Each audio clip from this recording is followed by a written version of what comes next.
Speaking Part 2. You have 1 minute to think and 2 minutes to speak on the topic given on the cue card. Describe a difficult situation you encountered at the workplace. You should say what the situation was, when and where it happened, how you handled it, and explain what you learned from this experience.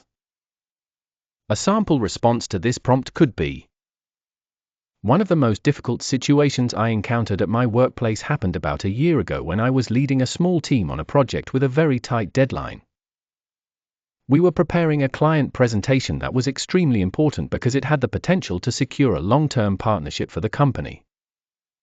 Everything seemed to be going according to plan until, just 3 days before the submission, our main designer fell seriously ill and couldn't continue working. This was a huge setback because the visual part of the presentation was incomplete, and the client was known for being very particular about design quality. At first, I felt a wave of panic because the workload suddenly became much heavier and the time frame was very short. However, I quickly reminded myself that as a team leader, my role was to find solutions rather than complain about the problem. I immediately called a team meeting and reorganized the tasks.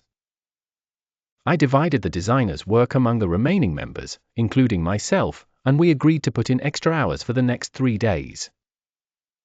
To maintain transparency, I also informed the client about the situation, assuring them that we were committed to delivering on time without compromising quality. Those 3 days were exhausting, but the teamwork and dedication were truly inspiring.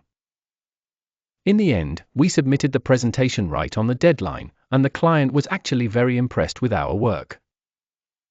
From this experience, I learned 2 important lessons. First, that teamwork and clear communication can help overcome almost any obstacle, and second, that staying calm under pressure is the hallmark of effective leadership.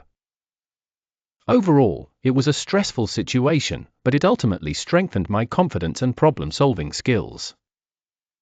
For further guidance and online classes, please contact Spectrum Education Services, Islamabad.